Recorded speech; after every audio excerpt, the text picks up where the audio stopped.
Boa noite, pessoal. Obrigado por estarem aqui para ver a palestra.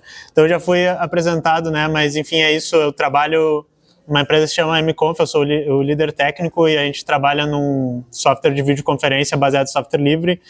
Eu também sou um dos fundadores do Match Hackers, que é um hackerspace em Porto Alegre, é o primeiro hackerspace do Rio Grande do Sul. Que nem ele falou, sou militante do Coletivo Soberana e por causa desse trabalho que eu tenho feito falando de tecnologia, mas também, né, misturando um pouco com a questão política, eu criei o canal Tecnologia e Classe, que é uma coisa que as pessoas têm se interessado bastante, né? Mas então, é basicamente isso. E daí eu já vou começar a falar para vocês, né, como é que está se dando essa questão do desenvolvimento da inteligência artificial. E daí a gente tem que falar o que isso tem a ver com, né, os Estados Unidos, China e meio que essa guerra fria que a gente tem em torno das tecnologias de IA. Eu gosto de começar essa palestra, eu já fiz algumas variações dela, tá? Mas toda vez é diferente, tem mais informações aqui. Se vocês já viram ela antes, podem crer que está diferente. Mas eu gosto de começar falando sobre o que é um computador, porque é importante a gente falar, né? Se a gente está falando de inteligência artificial, a gente primeiro tem que entender em que máquina que a gente vai estar, né, simulando essa inteligência. E daí eu sei que aqui vocês são o curso de análise e desenvolvimento de sistemas, tá? E todo mundo é desse curso aqui? Basicamente todo mundo. Em que etapa vocês falam semestre, etapa, como é que é? Tipo, quem tá no semestre? Quem tá na primeira, levanta a mão. Quem tá na segunda, terceira, quarta, e tem depois ainda. Teoricamente último. Não, beleza. Só para saber mais ou menos, então eu vou focar aqui bem eu acho na parte técnica, tá? Então assim, eu não vou muito explicar o que é computador. A maneira que eu gosto de entender, tá? É como uma calculadora que é muito rápida, tá? E eu falo calculadora exatamente porque, né, quem já usou aquelas calculadoras programáveis, a gente sabe que o interessante do computador é o algoritmo, uma sequência de passos finita que pode, do início ao fim, resolver um problema, né? E ela precisa ter fim, essa sequência de passos. Em alguma cadeira aí, vocês devem ter visto alguma coisa parecida com isso. O que é interessante, né, é que ele está só fazendo cálculos. Porém, a gente pode, né, ter entradas e saídas que são números, mas que vão estar representando outras coisas, né? Então, uma onda sonora pode ser transformada numa sequência de números e isso pode ser processado pelo computador. Uma imagem pode ser transformada numa matriz de cores, né, que vão ser 3 números cada cor, e isso pode ser manipulado de alguma maneira. Então, o computador, na realidade, né, ele é essa máquina que faz cálculos muito rápido e que a gente pode transformar coisas do mundo real em números para fazer cálculos com isso e resolver problemas, né? E daí tem esse problema que é o que é computável, que problemas a gente pode resolver da realidade, e eu não vou entrar nisso aqui, né? Em algum momento a gente estuda isso, teoria da computação estuda isso, mas sei lá, cara, não vamos assumir que tudo que a gente quer fazer é computável, mas tenham em mente que talvez nem tudo a gente consiga resolver no computador, beleza? E daí o que nos leva, tá? O que é uma inteligência artificial?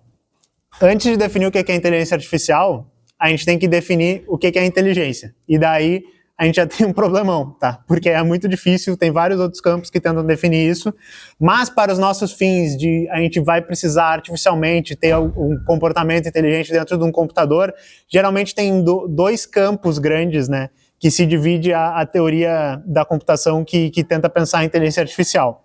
O primeiro deles é o que a gente assume que os humanos são um parâmetro de inteligência. Então a gente só assume, humanos eles possuem essa característica inteligência.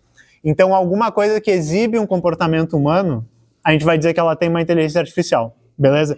E daí um dos testes que foi proposto para saber se isso exibe um comportamento humano, portanto inteligente, é o teste de Turing. Vocês já devem ter ouvido falar, né, do Alan Turing, saiu o filme dele lá com o Benedict Cumberbatch e tal, meio distorcida a história e tal, mas tá tudo ali, tá? O teste de Turing, ele é basicamente o quê? Tu vai estar falando, né, digamos assim, por trás de uma cortina, naquela época o negócio era roots, era por trás de uma cortina, passando papelzinhos, né, com alguém ali atrás da cortina. Porém, em alguns casos vai ser uma pessoa mesmo que está respondendo com outros papeizinhos as mensagens que tu manda, e em outros casos vai ser coisas que um autômato, né, um robô está escrevendo. Se a gente, estatisticamente, né, várias pessoas falando durante vários tempo ali, confundir, assim, as pessoas não sabem dizer se era um humano ou se era uma máquina que estava mandando aquelas mensagens, a gente diz, essa máquina aqui passou no teste de Turing. Qual é o problema que a gente já tem, né, prático hoje? O teste de Turing já, acho que com certeza desde 2022 as chatbots já estão passando isso, mas desde muito antes eles já passavam, porque às vezes um comportamento, sei lá, só um robô que fica te xingando ali, as pessoas, isso com certeza é um humano, né? Não seria um robô me xingando e tal. Então, enfim, não é a melhor maneira de testar, mas era uma tentativa, né? O outro modelo é o que a gente chama de ser racional, que é o que, assim, alguma coisa que é racional é a que toma passos que seriam racionais naquela situação, dado um estado que quer chegar, vai tomar ações que vão levar naquele estado ali. E a gente geralmente chama isso da maneira simbólica de ver a inteligência. Então a gente assume que um ser racional, dado um conjunto de informações, ele vai ter um comportamento que é correto, um comportamento racional, e nesse caso a inteligência é agir racionalmente, tá? E o campo da inteligência artificial, ele só começa a ser chamado de inteligência artificial lá por 1950. Teve uma conferência no Dartmouth College, lá no Reino Unido, e o pessoal disse, ok, vamos chamar isso aqui, esses cálculos, essas coisas que a gente está tentando passar de inteligência artificial. É o marketing da parada, né? E naquela época, o pessoal estava pensando que, assim, não, o que faz sentido mesmo é essa questão simbólica. A gente vai tentar dizer assim, ok, se eu tenho um robozinho e eu quero que ele saiba navegar um ambiente, ele precisa entender o que é o ambiente, ele precisa entender onde é que ele está e onde é que ele quer chegar, ele precisa entender como é que ele fará caminhos por esse ambiente. Então teve várias maneiras de tentar modelar isso, geralmente era baseado em premissas lógicas, coisas do tipo assim, né, se eu estou em A, eu quero estar em B e eu movo em direção a B, umas coisas assim, tá? Só que daí, lá pela década de 80, 90, quando o pessoal começou a tentar usar muito isso, fazer o que eles chamavam de sistemas experts, sistemas de especialistas, a ideia era assim, nós vamos ter sistemas que entendem muito sobre saúde, que entendem muito sobre legislação, eles vão saber vários fatos sobre saúde, vários fatos sobre legislação, e daí eles vão fazer, né, operações lógicas sobre esses fatos, assim, tipo, se tem esses sintomas do paciente, se tem esse histórico médico, então ele tem essa doença, né? E o problema que se achou ali é que, assim, tem muitos dados, tem muitas combinações desses dados, naquela época tem muitas combinações de dados e, ao mesmo tempo, a gente tem uma dificuldade de achar esses dados de alta qualidade, de especialistas e tal. Então, o pessoal abria manual, abria livro, tentava achar de todo tipo de lugar essas informações, mas não tinha informações de boa qualidade suficiente e, mesmo assim, o processamento ali, a explosão combinatória que eles falavam do que estava acontecendo naquela época não estava deixando aquilo avançar e ser bom mesmo, tá? Então, nessa época ali, que 80 até o início dos anos 2000, o campo da IA, ele assim, pô, promissor, legal, mas não está resolvendo os problemas da vida real, assim, vamos vendo aí, mas esse negócio não está muito legal. Eu disse, eu fiz faculdade, eu entrei em 2008 na faculdade, IA era um campo interessante e tal, mas era assim, tipo, legal, sabe, não é, um dia você vai fazer algo interessante, mas não é hoje. Quando é que isso começa a mudar um pouco, tá? Durante os anos 2000, ali, no início e tal, começa a se popularizar o uso das técnicas que o pessoal chama de machine learning. Vocês com certeza já devem ter ouvido falar isso, se vocês leem notícias ou escutam o pessoal falando sobre inteligência artificial, para a construção desse tipo de inteligência. E a ideia toda é que a gente vai criar um algoritmo que tem um estado inicial, que ele está, e um estado final desejado.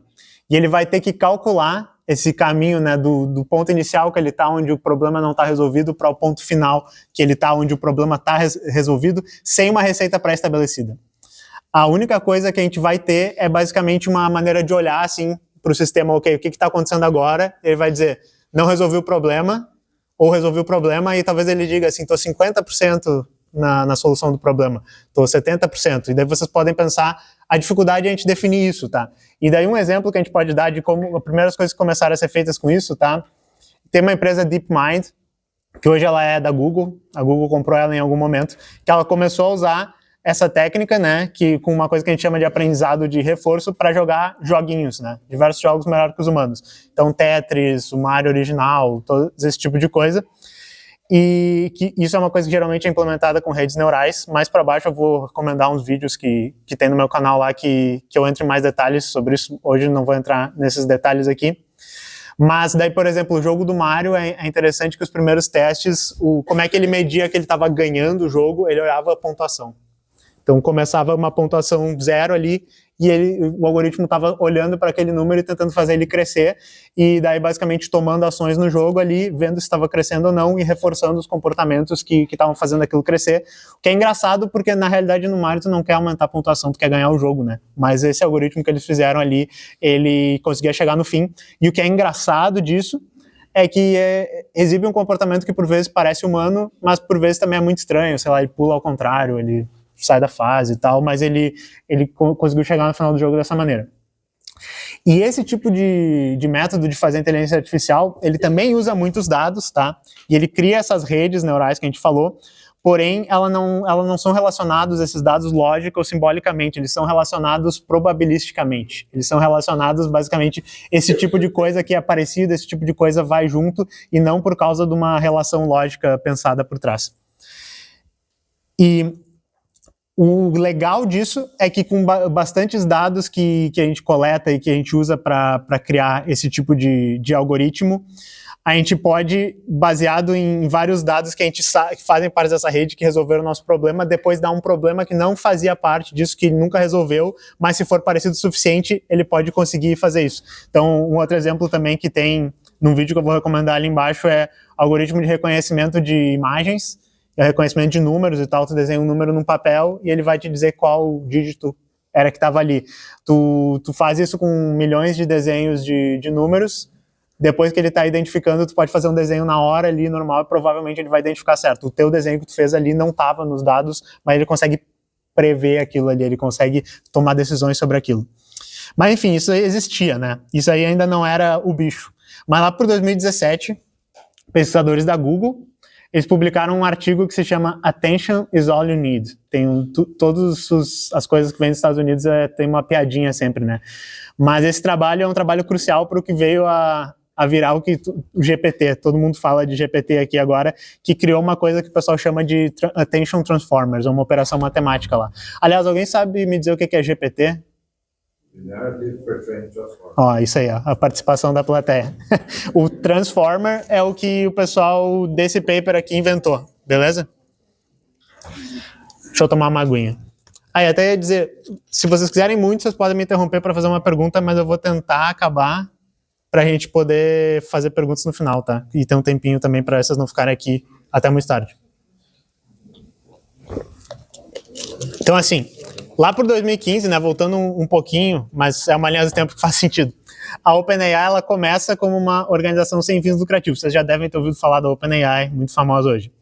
O foco principal dela era promover a pesquisa em inteligência artificial aberta com o intuito de compartilhar as descobertas para o bem de toda a humanidade. Era isso que eles falavam lá.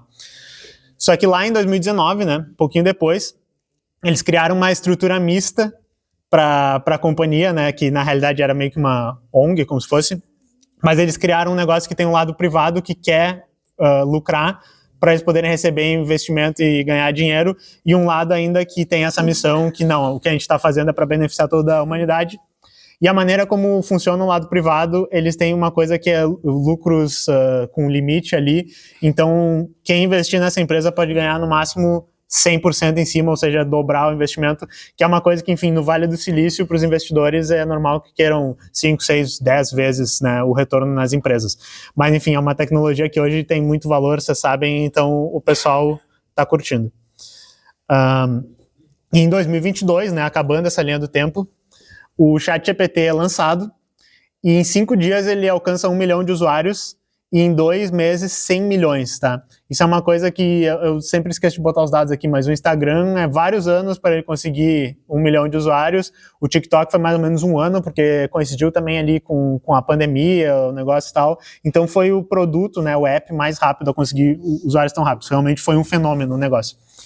E isso aqui só poderia acontecer, né, em 2022, ou mais ou menos por causa dessa época, por causa, enfim, de toda essa evolução que eu estava falando para vocês, mas também porque hoje a gente tem o quê? Uma grande disponibilidade de dados, que é decorrência da maneira como a internet funciona hoje, que é o modelo que algumas pessoas chamam de extrativismo de dados, baseado em propaganda, baseado em compartilhamento de dados, a maneira como as redes sociais funcionam. A Shoshana Zuboff, que é uma pesquisadora, chama isso de capitalismo de vigilância, né? Que é o produto é a vigilância de todo mundo. Mas também esses avanços científicos e tecnológicos que a gente falou antes. a disponibilidade de hardware, né, e eu botei ali GPU, que é as placas de vídeo, porque por muita sorte, né, as operações que a gente precisa fazer para rodar esses algoritmos que treinam modelos e fazem inferência com modelos são multiplicações de matrizes, e tem uma máquina de multiplicação de matriz muito rápida, que é as nossas placas de vídeo, porque joguinho gráfico também é multiplicação de matrizes tudo. Então, isso aqui, a disponibilidade disso nessa época foi muito importante, e também os investimentos das big techs e dos bilionários que, assim, como essa tecnologia tem o potencial de dar muito, muito, muito mais grana do que já está dando hoje, se a gente investir a fundo perdido dinheiro e a gente conseguir achar essa mina de ouro, ser a empresa, né, que desenvolveu a coisa que vai ser realmente o final dessa tecnologia, o potencial de ganhar dinheiro é muito grande. Então, todas essas coisas estão acontecendo nesse momento para que esse seja o momento que isso acontece.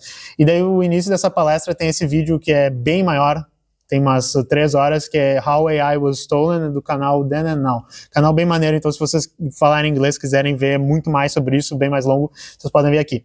E que nem eu disse, no meu canal tem esse vídeo que é como foram criadas as IAs generativas, em que, sei lá, os 5 a 10 minutos é mais ou menos isso que eu falei para vocês, e daí depois a gente vai num caminho de falar um pouco sobre que tipo de dados tem ali, um pouco da matemática e tal, é interessante. Mas nós vamos falar de uma coisa um pouco diferente hoje. Qual é o nome do canal? É Tecnologia e Classe, ó. Ou pode buscar teclas aí, vocês vão ver. O trocadilho é forte. E o nome do canal sugeriu aqui? É Then and Now.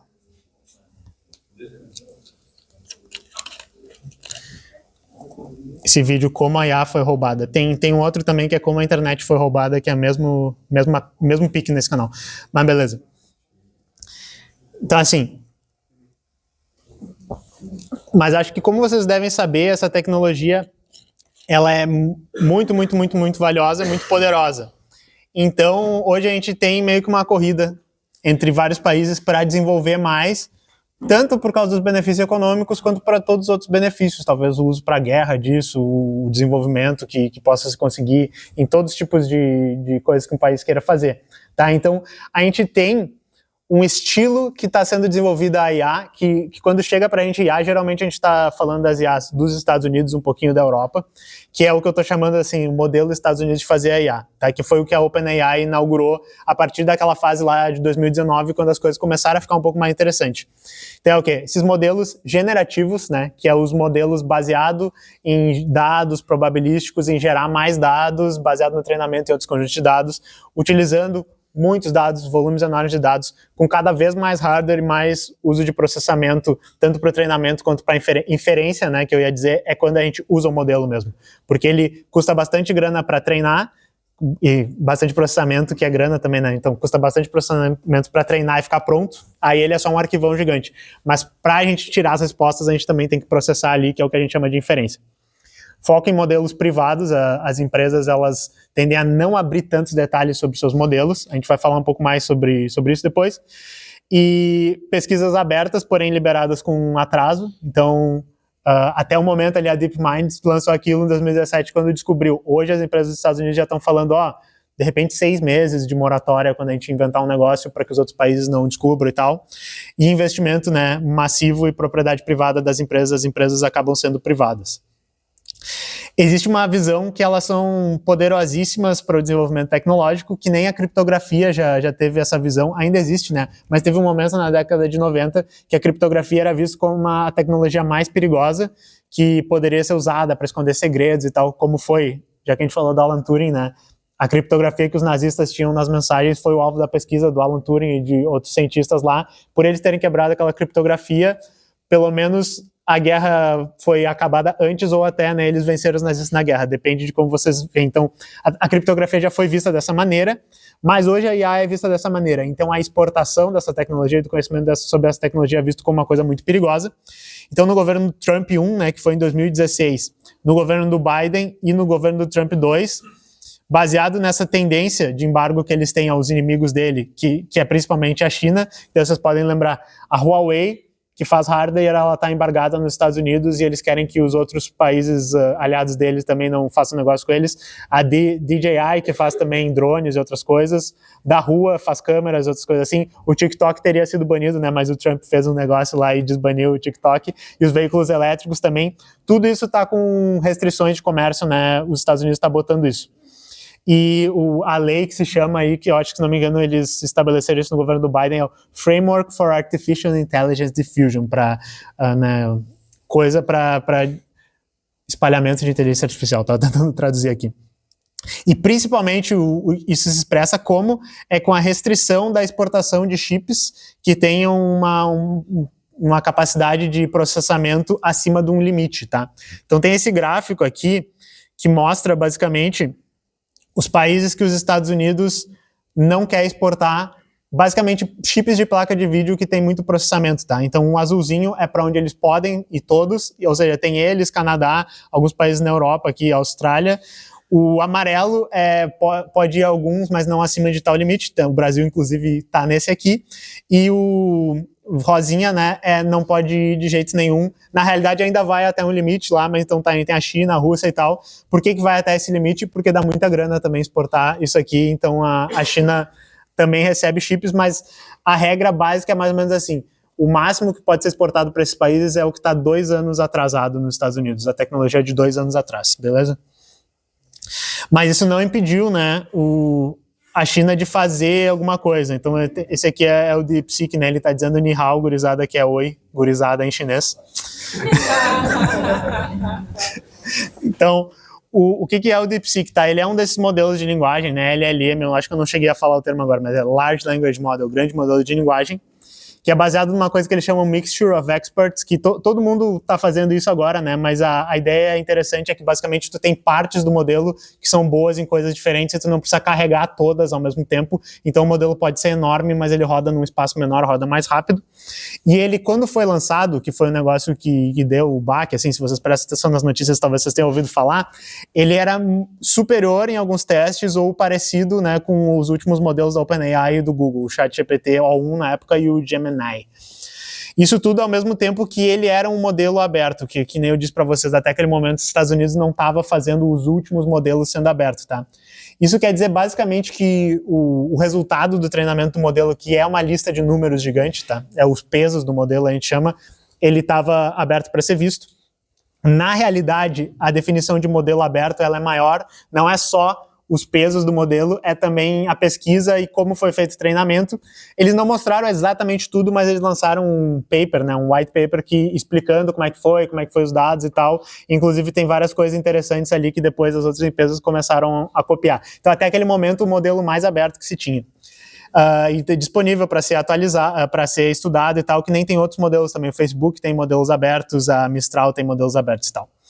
E ele foi, na realidade, criado por uma startup financeira chinesa. Isso é a parte que é engraçada, assim. Que eles tinham muita GPU que estava sobrando, GPUs mais antigas, porque eles faziam análise de risco, análise financeira. Sobrou muita GPU antiga que eles não estavam usando, e daí eles pegaram e fizeram uma startup spin-off, assim, e disseram, contrata um monte de estudantes das faculdades, bota aí, tenta fazer alguma coisa com esse monte de GPU, e daí, usando, né, enfim, pesquisa mesmo e o puro esforço, assim, uma coisa bem brasileira de ser feita também, com o hardware mais velho, eles conseguiram esse resultado que era muito parecido, assim, quase encostando, digamos, na OpenAI.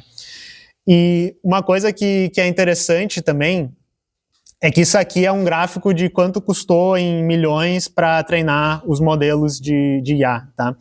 Então a gente pode ver aqui o que a gente vai conhecer o ChatGPT-3, que era o ChatGPT, quando o pessoal começou a falar, assim, quando tinha aplicação era esse 3, ele custou aqui, não tá no número, mas foi algo tipo 5 milhões, tá? Isso é o que é processamento e custo de hardware que eles compram. Aí o ChatGPT-4 ele já custou assim próximo de 100 milhões. Tem até algumas entrevistas o Sam Altman, que é o CEO da OpenAI, ele fala 100 milhões, mas é que depende do que eles estão botando no custo. E naquela época estava bonito dizer assim, olha quanto dinheiro a gente investiu, esse negócio aqui é muito valioso, né? E o Gemini aqui, ó, 200 milhões, os modelos da Google, o Gemini de 2023, esse gráfico aqui é de 2023. E segundo, né, o pessoal da DeepSeek, eles gastaram 6 milhões para fazer o treinamento, tá? Para fazer um negócio que tocou, então, nesse aqui, que era quase 100 milhões. Beleza? E também na época que ele foi lançado, o custo de rodar, né, que nem eu disse, a inferência, era 96% mais barato do que o custo do ChatGPT padrão que estava sendo feito, ou seja, mais ou menos 20 vezes mais barato, para ter um resultado que podia ser um pouquinho mais baixo, talvez, a qualidade, mas que ia ser muito mais barato. Isso também se traduz em... Tu podia rodar na tua própria estrutura, porque é aberto, mas também se tu estivesse comprando de alguém, né, comprando de um servidor API, né, chamados de API, era mais ou menos 20 vezes mais barato. E daí, já que eu disse, né, a última vez que eu fiz essa palestra não tinha o GPT-5, né, eles lançaram o ChatGPT-5. Ninguém fala agora quanto é que custou o 5, e daí a boataria corre solta, mas tem gente que fala desde 500 milhões até 2 bilhões. Então, tipo, não leva muito a sério esse custo, mas provavelmente mais caro do que o 4, sabe? Com certeza mais caro que o 4. E para entender, assim, como isso foi um baque, né, porque o que foi o baque? Ok, a China encostou na performance das empresas dos Estados Unidos, usando hardware mais velho, usando um custo de treinamento mais baixo. Aí o pessoal que estava botando muita grana na IA disse, será que é isso o mercado de IA? Será que talvez essas empresas aqui dos Estados Unidos estão supervalorizando o nosso investimento e não vai dar tanto retorno? E daí deu aquele crash lá no mercado, que caiu um monte de ação e tal, e daí puxa tudo, né? As de tecnologia estavam em outras e tal. Então a NVIDIA caiu. A NVIDIA é engraçado, né?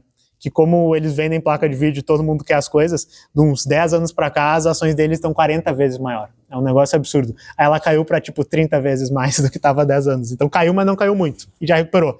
Mas para vocês terem ideia da grana que o governo dos Estados Unidos está colocando nisso, aparentemente o Elon Musk, para fazer a IA dele, já gastou 4 bilhões em data center. O Stargate, que é um projeto do governo dos Estados Unidos, está prometendo investimento de 500 bilhões, dividido com iniciativa privada e governo dos Estados Unidos. E daí, enfim, até um pessoal disse, a China deve estar mentindo, eles devem ter gastado mais, tal, eles devem estar escondendo, mas enfim, daí é legal que tem a pesquisa e as outras coisas, e o pessoal pode até, se alguém quiser gastar o dinheiro e tentar fazer modelos parecidos, pode ver se com 6 milhões faz isso, tá ligado? Mas enfim, pegou mal, é isso que eu quero dizer. E uma coisa legal que teve no white paper da DeepSeek é que eles explicaram como é que eles fizeram o raciocínio do modelo, né? Porque, assim, enfim, todo mundo deve usar esses modelos de IA pelo menos uma vez por semana, né? Quem não usa, não faz um mês que nunca usou uma coisa de IA, levanta a mão aí. Não fazem isso. Impressionante, eu achei que não ia ser ninguém. Então, assim, já existia algumas ideias dessa questão do raciocínio, mas o DeepSeek fez isso de uma maneira muito interessante, que o raciocínio nos modelos não é raciocínio de verdade, né? Quando a gente está falando de IA, a gente usa várias metáforas para a inteligência de verdade. Mas é basicamente, né, o modelo faz uma conversinha com ele mesmo antes de te dar a resposta para melhorar o que tu pediu para ele, né? Então tu diz, me faz o aplicativo da cobrinha e tal. Aí ele fica, o aplicativo da cobrinha, é aquele aplicativo de celular, ele tem não sei o que e tal. Ele fica preenchendo todas as coisas que tinha que fazer. A ideia de como isso foi feito, que está explicado no paper da DeepSeek, é que eles geraram dados sintéticos, que eles chamam, que é basicamente o quê? Outros modelos apresentados com essas perguntas, como é que você geraria os passos para resolver esse problema? E daí, de um lado entrava isso e do outro entrava a solução do problema, sabe? E o que eles estavam tentando treinar é que o modelo aprendesse a fazer esses passos.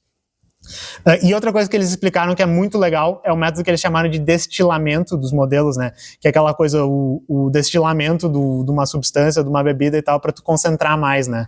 Tu deixar aquilo mais concentrado. Então a ideia é que tu tem um modelo grande e pesado que demora para rodar, que vai ser o professor de um modelo rapidinho, e tu vai, digamos assim, tunar, né? O fine tuning, eu não usei esse termo ainda, mas o fine tuning é mudar os pesos do modelo para que ele dê respostas mais de um jeito específico, né? Mas o fine tuning vai ser baseado nas respostas boas que estão no modelo mais pesado. Então o destilamento é basicamente assim, tu vai pegar o modelo pesadão que demora muito tempo para rodar e só tirar respostas boas, as coisas que ele manda muito bem, e fine tunar um modelo rapidinho, e daí ele vai ser rápido e vai dar só respostas boas, tá? E a ideia, eles explicaram como faz isso, deram algumas destilações do DeepSeek, que é grandão e é demorado, precisa de muito hardware, dentro de uns modelos menores, que são os modelos da Qwen, que é da Alibaba lá, que esses vocês podem rodar no laptop, de repente celular e tal, pode rodar esses modelos, e é um método que ele está sendo muito adotado agora, porque as empresas estão chamando isso de destilar e amplificar, que, ou seja, tu tem um modelo que é muito inteligente, né, faz coisas muito bem, tu destila ele para ele ficar rápido, e daí tu usa esse modelo rápido para te ajudar a desenvolver a tua pesquisa e os outros modelos mais avançados, tá? Então tudo isso saiu da DeepSeek, foi um negócio que foi de cair o cu da bunda mesmo, e, e tem um vídeo no canal que fala um pouco sobre isso, já tem 6 meses esse vídeo, então com as coisas de IA tem várias coisas que já estão diferentes, tá? Mas daí beleza, teve meio que o... Deixa eu beber uma água. O Danilo não está falando de DeepSeek, está falando de LLM. Estamos falando de LLM, é. Uhum. Sim. No geral, eu tô falando só de LLMs aqui. Os mais novos, a gente vai começar a falar de agentes e tal, mas eu vou abstrair essa parte aqui, beleza? Então, assim, como vocês devem ter ouvido, tá? O Trump começou a fazer aquele negócio de tarifas no segundo governo dele, que é basicamente assim, os países que estão nos tratando mal, que a gente não tá fazendo negócio legal com eles e tal, nós vamos cobrar tarifas dos produtos deles quando entrarem nos Estados Unidos, e daí a gente vai usar isso para negociar, né? A gente sabe porque ele acabou de fazer isso com o Brasil. Na primeira vez ele tinha essa tabelinha que ele, tipo, aqui, ó, pessoal, todas as tarifas e tal, que o pessoal disse que era bem engraçado, tipo, ó, Taiwan 64%, tá ligado? Da onde que ele tirou esse número? Não tem a Ilha dos Pinguins, deve ter. Então, e é engraçado que ele fez isso com o Taiwan, porque é de lá que eles compram o chip das placas de vídeo, né? Mas ninguém conta isso pro Trump. Mas já voltou tudo atrás, né? Mas o maior alvo das tarifas mesmo era a China, tá? E o plano era que rolassem tarifas recíprocas. Ele achava assim, os países que eu não gosto, eu vou botar essas tarifas, eles vão botar tarifa na gente e isso vai fazer o negócio ficar complicado, e daí a gente vai conseguir negociar e tal, e a gente vai fazer tratos econômicos que vão beneficiar os Estados Unidos. Essa é meio que a ideia na cabeça do Trump, tá? E a ideia toda também era os países que ele tarifasse, que eram aliados da China, fazer um negócio com a China, ele dissesse assim, ó, eu tiro as tarifas de vocês, mas vocês têm que vende menos para a China, não vende esses produtos para a China. Essa era mais ou menos a ideia. Só que meio que a China trucou, porque não é só questão dos Estados Unidos precisar de produtos da China, é questão de que a China também é um mercado consumidor dos Estados Unidos muito grande, compra muitas coisas dos Estados Unidos, enfim, os produtos baratos que iPhone, essas coisas são produzidos na China. Então, basicamente, ficou a mesma coisa que aconteceu com o Brasil. O Trump, tipo, vai ou não vai, e daí meio que reduziu todas as tarifas, ficou um pouquinho mais alto, mas não aconteceu isso mesmo. E uma coisa que se falou muito também é a questão das terras raras, que seriam esses metais que são necessários para produzir componentes eletrônicos, e eles têm em vários lugares do mundo, tem no Brasil inclusive, mas a China tem, digamos, do início ao fim, o processo de refinar, de coletar e refinar isso, e eles são um mercado muito importante disso para os Estados Unidos, então também alguém deve ter dito para o Trump assim, tá, foi legal tu ter feito isso, mas nós não podemos ir até o fim com isso, porque senão pode faltar dinheiro para fazer avião, para fazer chip de computador que a gente precisa, então isso aqui não é tão legal, tá? E daí, nos últimos meses, acho que foi no mês passado, os Estados Unidos, o governo Trump mesmo, ele fez uma diretiva para o desenvolvimento da IA dos Estados Unidos, que foi, digamos, uma segunda parte dessa coisa que eu falei da maneira como eles têm para desenvolver os Estados Unidos, que foi a segunda parte desse contra-ataque, tá? E é engraçado, tá? Não riam, né? Mas ele tem a regulamentação da IA ou a não regulamentação da IA que eles querem, porque eles falaram que eles não querem IAs que sejam woke, e woke, né, é o que? Lacração em português. Não querem IA que esteja lacrando, mas leia-se assim, não alinhada com valores morais conservadores que tem a ver com o governo do Trump lá. E eles também querem pressionar os estados dos Estados Unidos e países que vão tentar regulamentar a IA para que não regulamente, tá? Isso tem a ver com um negócio que a gente vai falar mais ali para frente, mas o spoiler é porque isso tem a ver com regulamentar empresas dos Estados Unidos também, tá? Eles estão tentando expeditar a legislação ambiental para a construção de mais data centers, para que eles possam desenvolver mais a IA, para que as big techs possam ter cada vez mais processamento para as IAs, garantir mais recursos naturais e garantir mais energia para as big techs, porque toda vez que eu falo para vocês, quando eu digo, custou 100 milhões para treinar esse modelo, esses 100 milhões é basicamente compra de hardware, que é recursos naturais, né, silício, esses outros componentes, terras raras, e acesso à energia, porque processamento, no final de contas, é o computador rodando lá, usando energia, e tem a depreciação dos componentes eletrônicos, tal, porque a placa de vídeo não vai ficar para sempre funcionando, né? Mas é isso que eles dizem quando eles querem acesso a recursos e energia, é poder rodar mais esse tipo de coisa. Mais restrições contra a China e aceleração do ritmo da IA para que a China não chegue na frente deles, né? Então uma corrida mesmo pela IA. E contratos milionários, escrevi errado aqui. Contratos milionários para big techs dos Estados Unidos. Então o governo dos Estados Unidos contrato com Anthropic, OpenAI, xAI, que é do Twitter, todos esses contratos. E lá no finalzinho do documento, assim, pequenininho e tal, segurança dos modelos e fomentar pesquisas em modelos abertos. E eu acho que esse fomento dos modelos abertos não estaria lá se a China não tivesse dado a lapada do DeepSeek, mas eles começaram a falar nisso, tá? Tem um vídeo também comentando sobre isso no canal. E daí, mais recentemente, na real, alguns dias atrás, e daí eu não podia não falar aqui, saiu o modelo novo, né, o ChatGPT-5, e o GPT-OSS, que é o quê? O modelo aberto da OpenAI.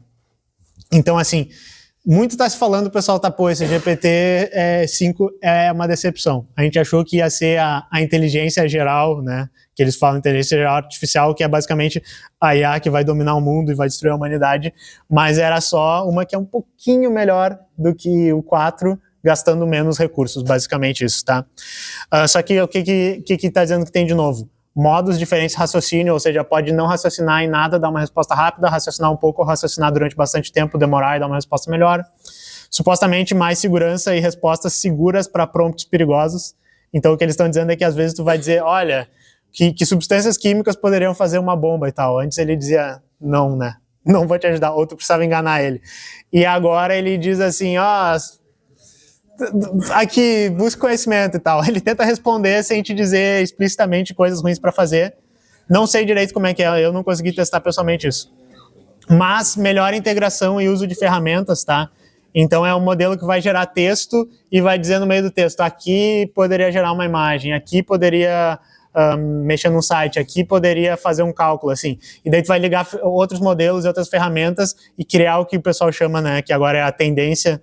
A buzzword é um agente, que é uma IA que sabe chamar outras ferramentas e montar um negócio maior e que durante algum tempo vai conseguir solucionar tarefas assim maiores do que só uma conversinha contigo, que é o que os modelos faziam até agora. E muito marketing, né? Quem viu a apresentação é tipo, eu quero ser que nem a Apple, fizeram um palco bonitinho, trouxeram o pessoal para falar e tal. Mas assim, desde o GPT-2 em 2019, tá? Que nem era ChatGPT, era GPT-2, eles não tinham lançado mais um modelo aberto. A promessa deles é que depois de um tempo as coisas que iam ficando velhas eles iam lançar, mas na real eles não lançaram nem o 3, nem o 4, eles lançaram esse GPT-OSS, que é uma coisa diferente. Ele tem pesos abertos, mas ele não é totalmente aberto, software aberto, como eu disse, porque a gente não sabe quais foram os dados que foram treinados, a gente não sabe como é que foi o método. E o que é interessante desse modelo é que tem testes, né, que fazem para dizer assim, se esse modelo é bom, que são testes com perguntas de todo tipo de domínio e tal. E ele foi muito bem em todos os testes, mas as pessoas ao usarem ele disseram que ele é meio ruim assim de conhecimentos gerais, sabe? Então, sei lá, exato, ele não passa no Show do Milhão, ele não sabe ele não pega as referências do Capitão América lá no filme da Marvel e tal, mas ele sabe passar numa prova de faculdade dificílima e tal. E o pessoal acha que isso aqui é porque tem uns modelos que a Microsoft está fazendo que eles chamam de PHI, né, PHI 1, 2, 3, que são modelos que são feitos com dados sintéticos, só com dados de alta qualidade sobre domínios de STEM, né, que eles falam que é ciência, tecnologia. Então ele sabe programar muito bem, ele sabe passar nesses testes, mas ele não tem talvez milhões de livros, milhões de fatos, milhões de artigos, milhões de revistas e tal, que inclusive é o conteúdo que é meio problemático, né? A gente não vai falar sobre isso hoje, mas que várias pessoas dizem que a OpenAI não podia ter roubado todos os dados da internet para fazer isso. Então, como ele ia ser aberto, o pessoal acha que eles lançaram isso para ir bem nos testes, porque nos testes ele foi super bem, ele é rápido, mas ele não tem esses conhecimentos gerais até para o pessoal não poder criar fine-tunings e desbloquear ele, coisas assim, e não dá problema para eles. E ao mesmo tempo meio que não entrega o ouro da pesquisa deles, assim. Ele é um modelo que é bom, mas ele não é bom de verdade. Foi mais ou menos isso, tá?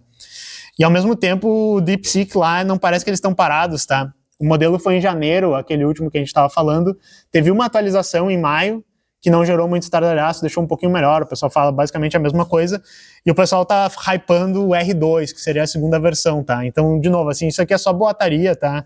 Mas, aparentemente, eles iam lançar um mês atrás, aí o CEO da empresa disse, não, tá ruim isso aí, volta, tem que estar melhor e tal, e daí tá rolando altos boatos de que, tipo, não, ele vai ser mais barato ainda, ou o boato de que ele vai usar hardware feito na China, tá? Que tem umas GPUs que a Huawei faz lá, que são baseadas nas arquiteturas da NVIDIA, basicamente para substituir as placas da NVIDIA que a China tem dependido, mas produzido na China, embora ainda usando componentes de fora. Se isso aqui rolar mesmo, vai dar queda de mercado e outras coisas e tal, mas pode ser que não role, tá? Vai ser huge if true. E não dá para esquecer dos modelos da Alibaba e tal, o Qwen, porque eles têm ido muito bem. Então, isso aqui tem um site que faz os benchmarks de IA e tal, vocês podem ver aqui o 5 no maior raciocínio, ele está na frente, depois tem o 5 no médio, depois tem o Grok 4, O3, que todos da OpenAI aqui, daí o Gemini, aí o da Qwen, aí o aberto da OpenAI e o DeepSeek aqui atrás, tá ligado? Mas daí algo que é interessante mostrar é o custo de rodar os testes, tá ligado? Então, o Grok gasta $1.658 em chamada de API para o Grok para rodar todo esse teste, e a DeepSeek aqui gasta $220, tá ligado? E os do ChatGPT estão aqui no meio. Então daí eles plotaram esse gráfico aqui que mostra mais ou menos custo por eficiência e tal. Então por isso que o pessoal gosta dos modelos da China ainda hoje. Que nem eu falo, eu tenho uma aplicaçãozinha lá que manipula notícias e texto e faz resumos para mim. É muito mais barato se tu comprar coisas da DeepSeek ao invés da OpenAI, tu gasta muito menos dinheiro, e para manipulação de texto, assim, resumir, de fazer análises e tal, ele acaba sendo muito bom. E daí, assim, parece que a China está super bem, né, mas quais são as vulnerabilidades que ele tem? Supostamente eles estão alguns meses ou até anos atrás em tecnologia e pesquisa dos Estados Unidos, mas é muito difícil acompanhar isso, porque, assim, é uma mistura de grande parte das notícias vão estar ou em inglês, ou escondidas, ou em chinês mesmo, a pesquisa tá em chinês, e a nossa mídia é meio tendenciosa, assim, tipo, não chega muita coisa da China, e quando chega é sempre umas coisas bizarras e tal, um orientalismo. E realmente a questão do acesso aos componentes. Eles precisam de componentes que estão em Taiwan, que, né, embora Taiwan seja parte da China, tem essa tensão ali sempre que os Estados Unidos não quer que a China tome controle das fábricas que tem ali da TSMC. Tem a Coreia do Sul que faz os componentes, tem o Japão e tem a Holanda. São esses lugares ali que a China depende. Então, mesmo esse Huawei Ascend, que eles chamam que seria essa placa toda da China, usa chips da TSMC, tá? E daí, existem alguns projetos que eles estão fazendo para tentar acabar com essa dependência. O primeiro é essa, que seria o substituto das placas da NVIDIA. E o segundo é esse que eles chamam de Huawei Cloud Matrix, que é um hack para data center gigante com interconectividade de placas de vídeo e tal, que aparentemente esse projeto aí pode ser loucão, assim. Então tem essas coisas. E daí agora o finalzinho da palestra, prometo, tá, pessoal? Que é assim, o que está acontecendo nos Estados Unidos agora? Que é meio que como tu junta os bilionários, as big techs e o populismo, ou seja, um movimento popular de trabalhadores numa coisa só. E a resposta é China, né? Então a gente tem essa foto aqui dos bilionários na inauguração do Trump, todos os donos de big tech. Temos o Elon Musk aqui sugando a alma dessa pessoa. Acho muito engraçada essa foto, coitado. E o lagarto ali nesse... O Zuck, né? É. Sabe que tem a piada de que o Zuck, quando os modelos de IA estavam um pouco desenvolvidos, ele parecia muito um robô, né? Agora que os modelos já falam que nem humano, ele fala que nem humano. Eu acho que ele é um robô, o pessoal tem as teorias. Mas então, assim, os Estados Unidos tem um problema grande hoje, que é o próprio sistema neoliberal que eles construíram. Por quê, tá? Desde a desregulamentação da economia e do desmonte das manufaturas lá, na década de 80, com o Ronald Reagan, teve uma tendência que é assim, a fabricação de coisas vai ir para os outros países onde a mão de obra é mais barata e onde tem essas cadeias produtivas. Foi para a China, foi para o Vietnã, foi para a Camboja, foi para Singapura. Isso foi ruim para os Estados Unidos. Se tu ouve o Trump falando, parece que foi horrível, né? Mas na realidade não, tá? Porque basicamente tem uma coisa que se chama teoria marxista da dependência. Desculpe jogar a palavra com M aqui para vocês. Mas em resumo o que é, tá? Pensa o Brasil, a gente vende café in natura, que é um produto de baixo custo agregado, e a gente compra iPhone, que é um produto de alto custo agregado que a gente não faz aqui. E eles vendem iPhone e, portanto, tomam o melhor café do mundo, tá? E a gente toma o café mais baratinho. Tava ótimo o café que me ofereceram lá, tava muito bom mesmo, mas geralmente o café nosso tem gosto de incêndio florestal e tal. O mais baratinho que a gente acha. Só que eles podem... Desculpa, vocês... não, tá.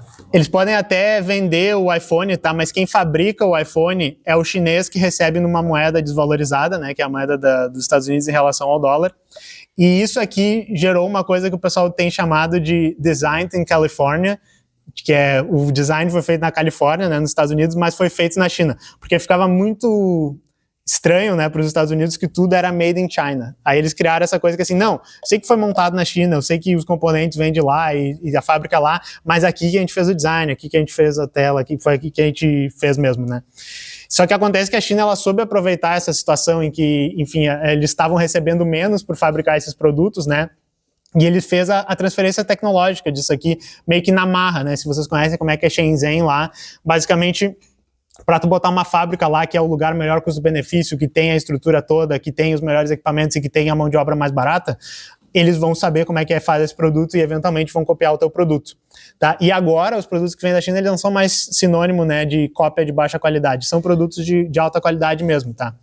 Então, isso gera uma situação em que as indústrias saíram dos Estados Unidos, né? Há essa desindustrialização. Quem escuta o Trump falando, ele batia muito nessa tecla desde o primeiro eleição dele.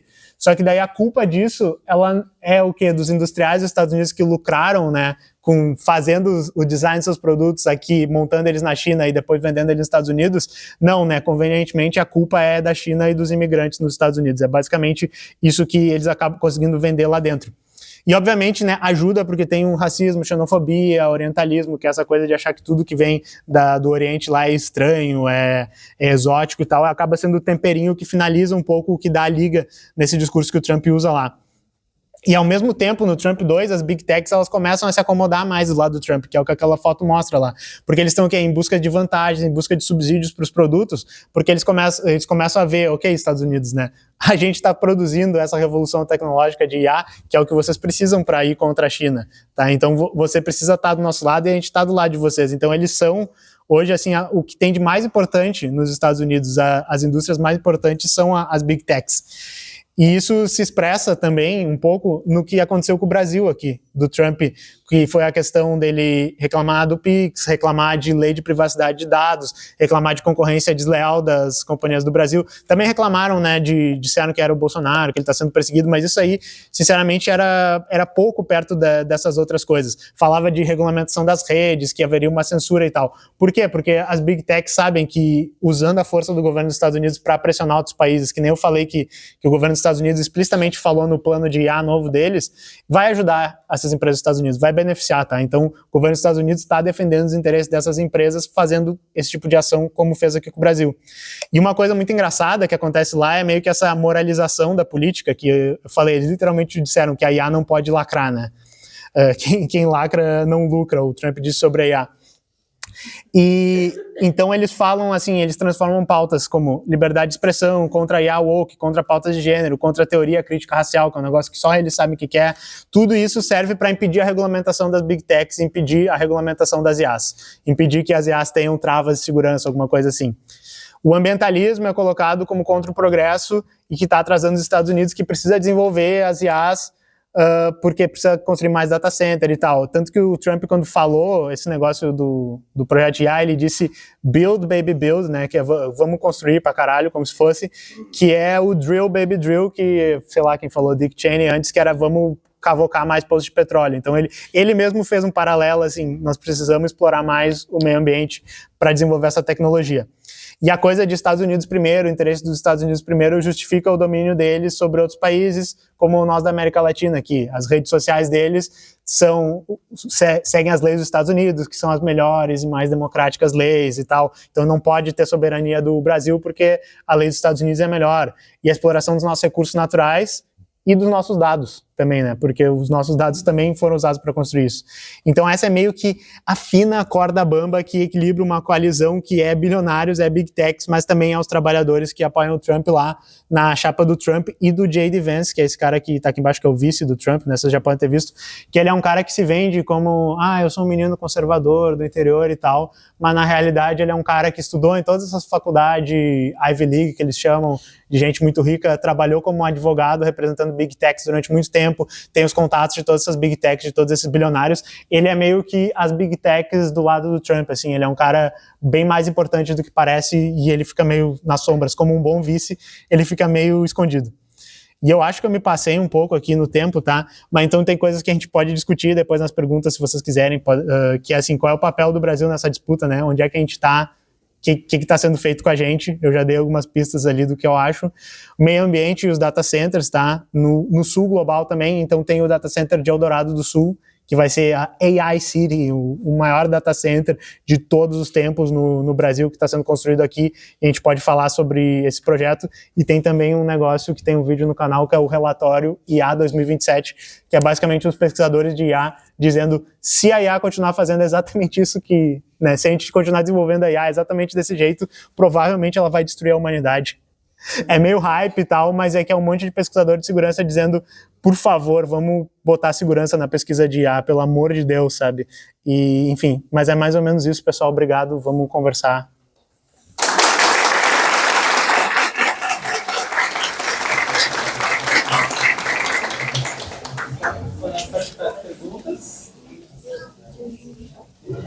Eu só quero parabenizar porque eu achei a palestra muito boa e eu queria que tu falasse até as 10h30 e, se possível, tu voltasse outro dia para tu falar mais coisas. E, enfim, eu só achei muito bom e eu quero saber mais do que tu acha da tua própria palestra. Eu adorei te ouvir falar. Eu recomendei vários vídeos do canal, tem um monte de vídeo no canal, então não falta também, mas obrigado, muito obrigado, fico feliz. A questão de... Eu puxei mais aqui com a mão levantada. Não, a questão de a exploração de água dos oceanos profundos para a respiração de data centers, isso já é uma realidade muito próxima? Eu não sei, tá? Porque, enfim, eu não sou especialista em todas as coisas. Eu acho que, se não me engano, é extremamente importante o acesso à água, tanto que, se não me engano, tem ideias de que o pessoal queria fazer um em Maceió lá também, porque tem um cabo submarino que chega no Brasil para Maceió lá e que também poderia ser feito esse tipo de coisa. O que eu ouvi falar é que tem metais raros embaixo do mar que podem ser usados para fazer bateria e já tem uns bilionários que estão querendo cavar isso e tem os pesquisadores dizendo, beleza, vai morrer toda a fauna marinha se vocês fizerem isso, mas o pessoal disse, mas tem muita grana lá, sabe? É tipo assim, é tipo a história do filme Avatar, sabe? Tem esse metal aqui, a gente podia pegar todo ele. Os pesquisadores, tipo, não, né? Por favor, não façam isso, mas querem fazer. Então é isso que eu ouvi falar sobre o... Pode crer que a gente vai destruir o mar. É isso que eu quero dizer. Eu fico sempre pensando, assim, como é que a gente vai dar conta de misturar esses data centers todos, sabe? Isso. Eu não sou especialista, o pessoal fala que até o uso de água não é tão grande, porque tu pode reaproveitar e tal. O problema é a concorrência de recursos hídricos, que é uma das coisas que eu não sei sobre Eldorado do Sul, que seria a questão de, tipo, tu usa tanta água e daí ela entra numa temperatura diferente, quando ela volta, ela destrói o ciclo normal que tinha da água, e isso pode fazer com que tenha escassez de água em volta e tal. Então, o risco pode não ser que falte água, mas pode ser que falte acesso à água para as pessoas que estão perto dos data centers. E se a gente quiser fazer data center o suficiente, vai ter perto de todo mundo. Já que no Brasil, né, mostrando cidades que permeiam os data centers ali, já estão sofrendo com isso. E tem um novo em Calcaia, que vai ser um do TikTok, pelo que eu entendi, que o pessoal está dizendo vai faltar água se botar, né? Desculpa ser um pouco do foco, né, mas eu acho que talvez eu pensei sobre o assunto, comentar dessa verticalidade de linguagem, com todo esse lead que a China está tomando em alguns frontos da tecnologia, já existe um movimento interno para projetar o mandarim internacionalmente, nos próximos 10, 20 anos, ou ainda está fora do escopo? Cara, não sei. Tem que se preocupar com isso? A gente deveria estar estudando mandarim? Então, até eu ia dizer, tem um site aqui, Salta alguma coisa Report, aqui ó, esse site, SCMP, tá? Esse site é um site chinês que tem notícias em inglês, tá? Essa notícia aqui é bem interessante, tá? Isso aqui é um pesquisador de segurança de IA dos Estados Unidos que ele só sumiu e ninguém sabe onde é que ele tá. Mas enfim, esse site é bom, então é um site chinês que tem notícias da China. E claro, pessoal, se vocês quiserem aprender, aprendam, porque é interessante, assim, oportunidade de emprego, intercâmbio com a China, tem todo esse tipo de coisa, e que nem vai ter para os Estados Unidos e Europa, então não durmam na China, sabe, não, prestem atenção. É SCMP, que é South China alguma coisa, scmp.com, é o site em inglês. E eles têm muitas notícias. Eu leio as de tecnologia, por exemplo. Daí, só de ler isso, vocês já ficam assim, a China tá fazendo tal coisa que tu não ouve em nenhum lugar, Tecmundo, até veículos dos Estados Unidos, assim. A pergunta é mais ou menos assim, uma atualização de status. Pensando no paralelo assim, com as placas de vídeo e como, pensando nos gráficos dos jogos que tiveram um crescimento exponencial ali, hoje em dia a gente vê que os jogos estão chegando num teto ali do quanto pode trazer de capacidade gráfica. Com esse raciocínio, os modelos de linguagem e tal também tiveram um crescimento muito grande nos últimos anos. A percepção hoje em relação ao quão próximo está de um teto de desenvolvimento, como tu trouxe ali, que o ChatGPT-5 foi um pouco decepcionante em alguns aspectos. Qual é a percepção hoje do quanto isso realmente, até onde isso realmente pode chegar e o quanto é talvez fantasia, mais ou menos para isso, tem uma visão. Eu não sei, tá? Desculpa falar sempre, não sou especialista, mas não quero enganar aqui mesmo. É porque, assim, a dificuldade que a gente tem de entender isso é que a maioria das pessoas que está desenvolvendo esses modelos tem todo incentivo para te dizer que não, pô, vai crescer para sempre, vai ser muito melhor, sempre vai crescer. Tem algumas, basicamente várias pessoas, né, que dizem, gente, isso não é pensamento, isso é processamento de linguagem. E processamento de linguagem é parte do que está aqui dentro da nossa cabeça, mas não é tudo, sabe? Então, provavelmente tem um limite que a gente não sabe onde. Mas daí, se tu perguntar para algumas pessoas, elas vão dizer assim, tá, mas tu vai juntar processamento de linguagem com memória, que lembrar das conversas, e talvez tu vai ter uma linguagem mais otimizada que a gente não consegue ler, mas a IA consegue guardar mais dados, e tu vai ter outras ferramentas junto, tu vai ter percepção do ambiente, tu vai ter simulação física e tal, e isso vai informar tudo nos agentes que eles falam, e isso vai gerar uma inteligência. Então tem pessoas que vão falar isso, e tem pessoas que vão dizer, não, é hype, é para vender coisas e tal. Então, enfim, é sempre... E aquele relatório IA 2027 que eu falei, o que os pesquisadores acham, tá?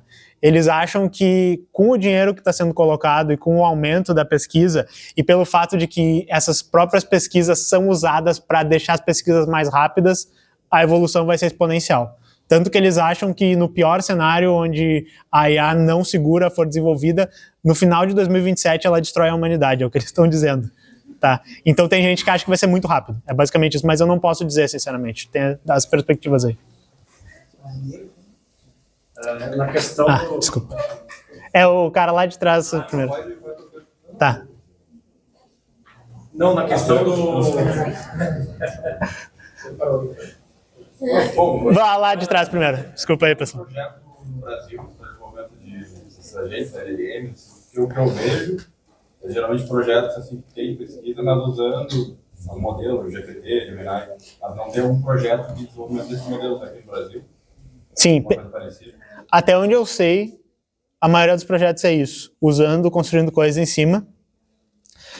Mas eu também estou um pouco por fora, tá? Eu já vi várias propostas, mas eu não sei dizer se tem uma que está rolando mesmo, se tu souber, então tu levantar a mão para dizer se tem alguma. Existe uma IA brasileira que se chama Maritaka AI. Eu queria saber, mas ela é desenvolvida do zero, tu sabe?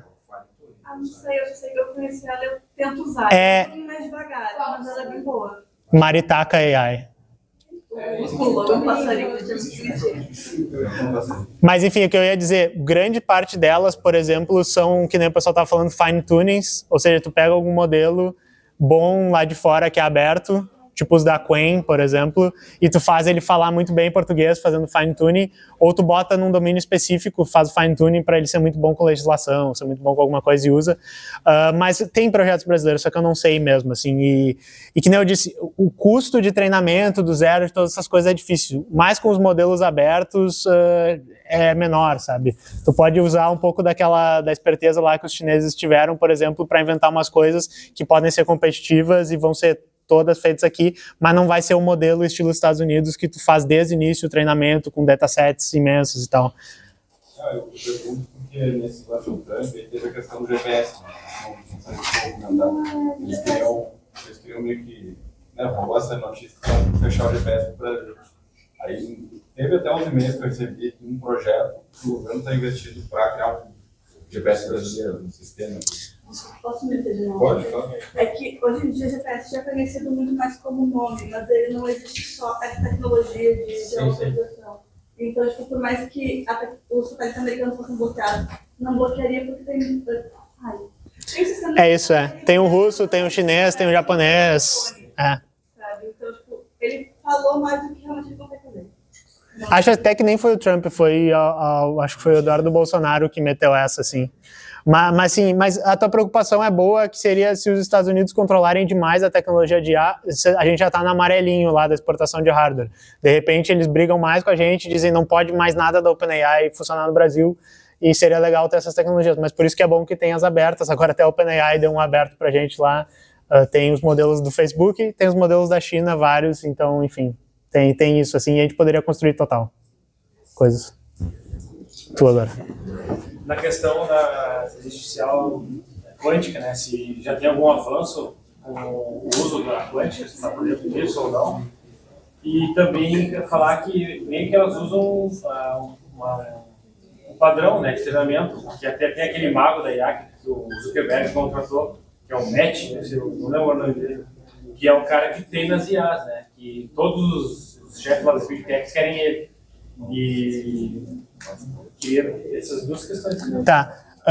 Computação quântica, IA na computação quântica eu não sei, tá? Mas a computação quântica é outro campo que quase virou um treco tão hypado que nem a IA lá no meio do ano passado, em algum momento, quando a Microsoft disse assim, ó, pessoal, confia, a gente quase tem um computador quântico aqui nos próximos 2 anos. Tipo, o anúncio é muito legal. Computador quântico aqui, olha tudo que vai ser, não sei o que, nos próximos 2 anos, nos liguem aqui e tá pronto. Mas, enfim, é uma tecnologia muito promissora e tal, se a gente realmente conseguir ela. Os pesquisadores, é engraçado esse negócio da Microsoft, os pesquisadores meio que disseram assim, esse paper horrível vocês lançaram aqui cheio de erro e tal. Fizeram. Então, assim, não sei o que tem a ver, mas tem muito a ver com o campo da criptografia, tem a ver com tudo. Se a gente inventar a computação quântica, vai ser tipo uma outra pandemia, assim, o mundo vai mudar que nem mudou na pandemia de uma hora para outra. Então, não sei. E o uso para IA provavelmente vai ter um uso e que vai revolucionar também, mas não sei. Esse negócio eu também não sei direito sobre esse cara e sobre métodos diferentes, mas a moral toda é que isso que tu falou é verdade, assim. Profissionais que são experts no campo de IA hoje estão recebendo um salário de jogador de futebol, assim, de Neymar, sabe? As empresas tudo estão brigando por eles e sim, provavelmente deve estar uma loucura. Ao mesmo tempo, a CIA deve estar espionando eles para ver se a China não vai, sabe, roubar informação e tal. O treinamento da IA, até que eu disse, tem uma outra palestra que eu mostro lá um pouquinho, mas tem um canal que se chama Three Blue, One Brown, acho que é isso, que é um canal de matemática muito foda. E o treinamento é basicamente tu pegar os teus datasets e daí tu fazer uma maneira de avaliar o resultado da tua função lá com milhões de dados e daí tu vai ver assim, para esse dado aqui tem que sair tal resultado. Aí não saiu, aí tu diz, força isso daqui e recalcula toda a rede, dá um monte de processamento. Aí para esse outro dado tem que sair esse resultado, não saiu. Aí faz um cálculo todo de novo, tu faz isso com milhões de coisas. Então tu tá meio que fazendo um monte de cálculo, um monte de multiplicação de matriz para cada ponto de dados na tua rede, e tem bilhões de dados, e é um monte de GPU o dia inteiro fazendo isso. Não sei se tem maneiras melhores de treinar, provavelmente tem também, mas enfim, é só isso que eu tenho para dizer, eu não sei explicar também, eu não sou muito expert na matemática, mas toda vez que alguém inventa um negócio, todas as empresas fazem igual, e continua. Eu tenho 2 perguntas para ti. Qual IA tu usa e por quê? Até você comentou que tem algumas aplicações ali, etc. Sim. E se eu quisesse aprender mais a fundo sobre IA, me tornar um especialista, para onde que eu tenho que ir? Graduação, curso na URA, YouTube? Boa, ótima pergunta. Deixa eu ver se eu consigo... Tá, assim, quais... só porque eu queria mostrar... eu fui pro site errado. Eu ia mostrar a aplicaçãozinha que eu fiz, peraí.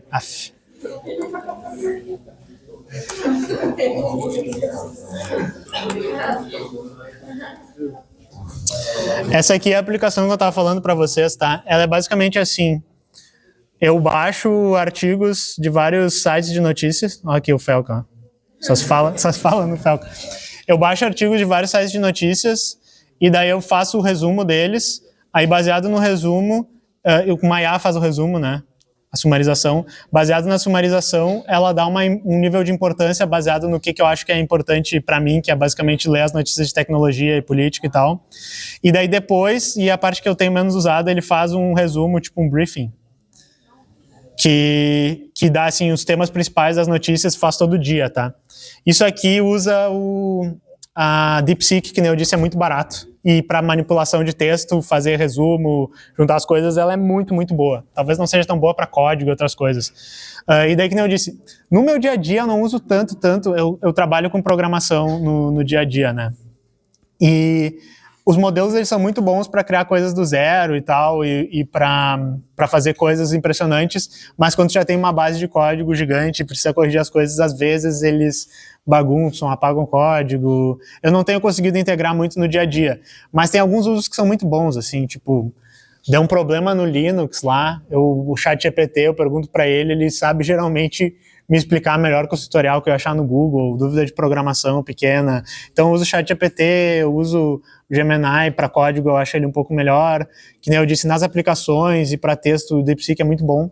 Então é isso. E para aprender, assim, eu sou uma pessoa que gosto muito de aprender do zero os negócios. Então esse negócio que eu estava falando, a base de redes neurais, a base de como faz essas coisas, pode aprender por qualquer lugar, curso, YouTube, que nem eu disse, aquele Three Blue, One Brown, é um canal de matemática muito bom, mas eu diria isso, aprende a base, e se tu quiser, por exemplo, aprender a fazer aplicações com IA, essa aplicação eu comecei, na real, eu pedi para o Gemini criar ela do zero, e eu pedi para ele gerar ela baseada numa stack de software fácil, então ele fez Python e SQLite 3. Tá? E daí eu sabia essa linguagem, eu sabia ler o código e não ficou muito complexo. Se tu pede para IA gerar coisas muito complexas, o que eu tenho visto é que ela vai fazer algo errado. Então, a regra que eu tenho usado é isso, assim, eu peço para gerar coisas que eu poderia eu mesmo escrever. Podia demorar um mês, um ano e tal, mas eu sei como é que o código deveria ser ali. Aí eu gero, e eu diria para tentar fazer isso, conversa com ela, assim, me faça uma aplicação de IA baseada nisso, pede para uma IA te explicar, pode ser a DeepSeek, pode ser o ChatGPT, e ao mesmo tempo estuda a base disso, estuda essas coisas. Eu acho que isso seria o que eu recomendaria, e eu não sei se no curso de vocês aprendem um pouco, talvez vocês aprendam um pouco de redes neurais, no finalzinho. Presta atenção, estude, fique na escola, todas essas coisas, assim. Mas aprenda a matemática e a base das coisas, é sempre bom do que só ser bom em ferramenta, assim. Para fazer essa aplicação, tu teve que ter algum RAG, nada disso? Com o quê? Desculpa, RAG? RAG que é para manipular... Sim, na realidade, para ele fazer o resumo depois, ele precisa fazer o embedding dos textos para saber criar uma coisa baseada nos textos, e o RAG é basicamente isso, né? Tu faz o embedding de vários documentos no teu modelo, então sim, tipo, esse é meio que um RAG, a aplicação que eu criei, mas sim, também é uma prática legal de estudar, provavelmente vai ser útil. Eu só conheço o cursor, tem alguma outra que você quer recomendar? Eu não uso muito, tem uma que se chama Aider, que é pro terminal, não sei como é que vocês programam, eu sou meio do terminal, assim, né? Aí eu gero os negócios, assim, até uso uns editores de texto, mas eu faço muita coisa em servidor.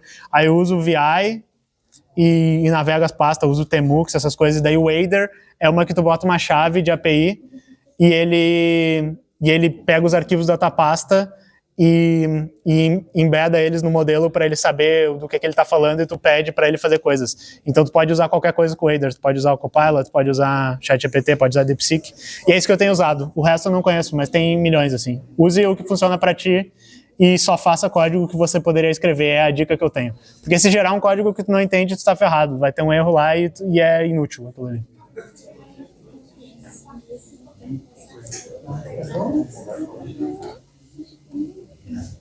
Acho que deu, né, então, senão... a última. Só sobre todo esse contexto geopolítico, enfim, que tu trouxe da IA e tal, aí eu queria perguntar como que tu vê isso no teu trabalho, tu disse que é líder técnico, né, e se isso tem algum impacto no trabalho que tu faz, se tu é mais consciente fazendo o teu trabalho, talvez, ou se isso implica em algum... Como que tu acha, assim, que os programadores, né, poderiam, não digo atuar assim, mas ter essa frente, como essa perspectiva, se algo poderia ser diferente, se algo poderia mudar na área, com as pessoas tendo esse tipo de conscientização que está vivendo, juntando geopolítica com a tecnologia, porque isso é uma coisa que normalmente, né, assim, ótima pergunta. Eu acho que tem algumas maneiras de ver. A primeira, por uma coisa mais individual, que, enfim, se vocês acreditarem que tudo que eu disse é verdade, que tá certo aqui e tal, né, como é que tirem suas próprias conclusões, tem algumas coisas aí que vão influenciar a nossa profissão, né? Então, tem o pessoal... Eu acho que a nossa profissão vai mudar bastante, para não dizer, talvez sumam várias vagas da nossa profissão por causa desse tipo de coisa. Então tem esse uso bem individual de, assim, ficar em cima dessas tendências para saber que quando o DeepSeek R2 lançar, e se for aquilo mesmo, o bagulho vai ser sério. Saber como essas ferramentas estão mudando o nosso trabalho e estão fazendo com que, pelo menos de alguma maneira, a gente faça ele muito mais rápido, mas que nem eu disse, é um pouco complicado, porque depois de um momento usando IA demais, parece que o bagulho não anda, sabe? É muito legal para criar projetinho, aquela coisa meio de hackathon, mas depois não é a mesma coisa.